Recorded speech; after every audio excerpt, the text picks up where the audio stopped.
Welcome to Module 3, a summary of the BART Safety Culture Assessment completed in 2019, with corrective actions initiated beginning in 2020.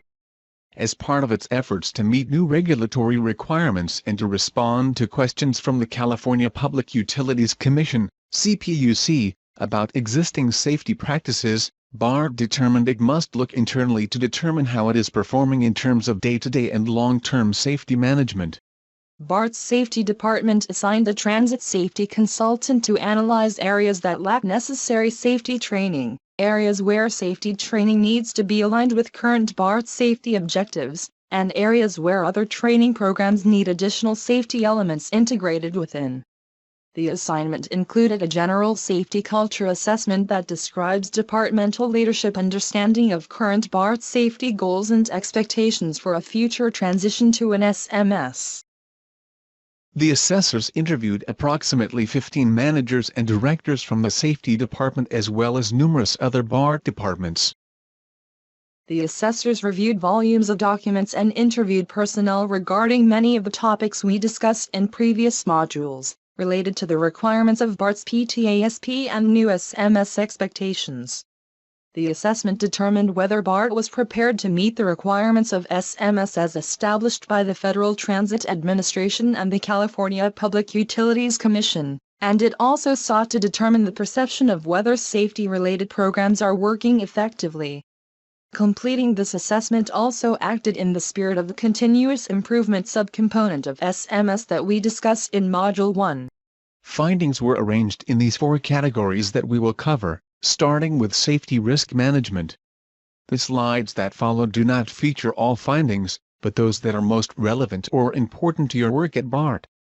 BART has already begun implementing corresponding action plans that we will also summarize. Addressing these findings alone does not build a safety culture. There is a broader, coordinated effort that must take place among all departments and personnel involved within the scope of SMS principles to enhance safety culture. BART currently manages hazards through multiple methods, including safety committee meetings and hazard logs. Based on interviews, the hazard management process is not visible enough for management awareness of hazard analysis and resolution across the district. Similarly, it was reported that some frontline personnel are also unaware of methods for reporting, and their first step is to file an official safety notice. While the safety department has multiple ways for employees to report issues, some interviewees found the process complicated with an unclear outcome. Additionally, departments have their own internal expectations for reporting issues within the department, and this may not always be communicated out to the safety department for its hazard analysis process. One department reported that it has many ways for employees to report concerns, but not many reports are received from employees. In order to mitigate this finding, BART intends to introduce a training module for frontline employees and supervisors that clearly outlines relevant portions of BART's SMS, including the proper paths for resolving hazards. BART hopes that this training will help to establish a productive safety culture from the outset of an employee's career and help to frame it for current personnel. BART's safety committee structure intends for issues that cannot be resolved at the local level to be elevated to the JUMHSC, attended by the Assistant General Manager of Operations. However, there are issues such as graffiti and overhead lights out that are being tracked through the JUMHSC, rather than more complex or resource-dependent issues that warrant the attention of and resolution by upper-level management. BART departmental managers should make sure safety issues are being routed through the correct channels through education regarding those channels and the full safety risk management program. In order to improve this, BART's safety department intends to introduce a charter on the procedures for local safety committees. The department will also assess whether an intermediate safety committee or other span of structure over the local safety committees should be introduced. We will next talk about findings and mitigations regarding safety data, which can be summarized around one central theme. Incident and violation metrics do not drive down to root cause in order to be useful in determining preventive measures. There is a desire to know the imminent safety topics that management should be addressing. Departments also reported that they were unclear on the threshold for a reportable violation, meaning that various operations departments may be reporting different items, potentially impacting BART's ability to accurately understand trends. In order to bring the district's independent data efforts into one cohesive and consistent message, the Safety Department's new SMS Manager will establish a Safety Data and Performance Metrics dashboard that will make safety data and performance more visible and useful throughout the district. In addition, all data gathered for safety events should be oriented toward root cause identification and associated mitigation. We will next talk about improvements regarding coordination between the Safety Department and other departments through the district. All departments will contribute to make BART's SMS effective, but leading the role of SMS management and the associated enhancement of data analysis will fall to the Safety Department. As a result, BART has installed a new SMS Manager position beginning in 2021. The SMS Manager will ensure each BART department is contributing to and benefiting from full implementation of the SMS. In addition, the Safety Department was not fully staffed with expertise in all requisite areas or at hours of the day where oversight could be useful. As a result, the Chief Safety Officer has overhauled the department's organizational structure for fiscal year 2022 in order to maximize field presence and ensure 24/7 safety support coverage. For example, the Chief Safety Officer's appointment of a safety officer to the overnight shift has been instrumental in identifying safety issues during a period that typically operates under less independent oversight auditing. In addition, branches within the department have been reorganized and streamlined in order to better align work activities with Safety Department goals and objectives. Although the Safety Department is provided with minutes of monthly Shop Safety Committee topics, the department previously did not typically provide input in the meetings.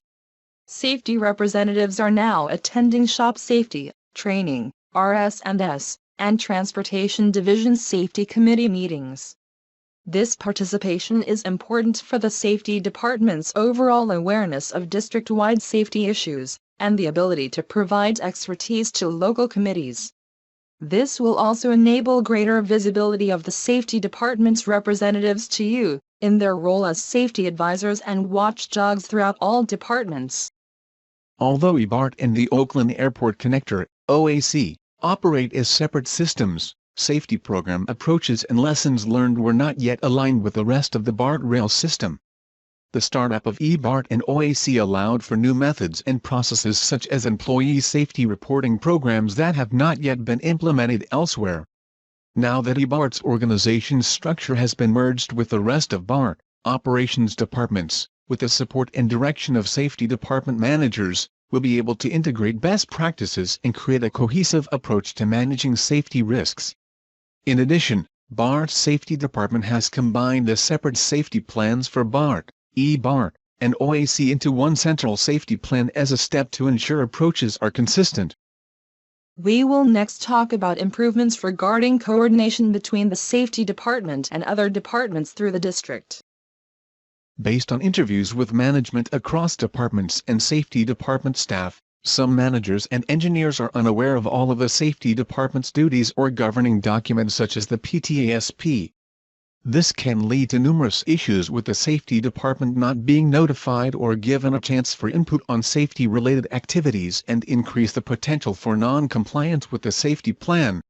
This training and the SMS training provided last year are one way to familiarize BART managers with the Safety Department's role, and your role in safety and the district's safety-related plans. It is important for you to read relevant portions of the PTASP to understand your position in SMS processes. The communication of new requirements, system changes, and proactive safety information may come in different forms and not necessarily be consistent with one another. BART will be able to ensure that safety messages are more effectively administered with several new initiatives.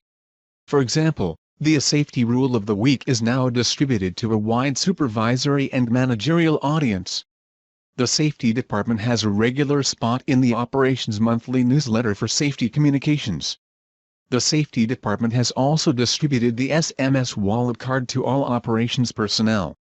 Departments should ensure that their own messages are consistent with the messages and plans administered by the Safety Department. Like many rail transit agencies nationwide, BART must adapt and grow in order to meet the requirements of SMS and improve its overall safety program. The BART Safety Assessment Study has shown that there are numerous opportunities for BART to address existing shortcomings and employ ideas in its new safety management system. BART managers have expressed a commitment to safety and a desire for improved coordination and cooperation to accomplish safety in a more systematic manner. The transformation of BART's safety programs into an SMS approach provides opportune timing to address these issues. Organizational, procedural, and educational changes will all be necessary to implement the solutions identified in this training and in the assessment report. Managers should drive changes not solely based on federal requirements but the desire to operate as an agency with a strong, proactive safety culture. For information related to the new PTASP or the safety culture findings, or if you wish to talk more with a member of the safety department, please contact Chief Safety Officer Jeff Lau.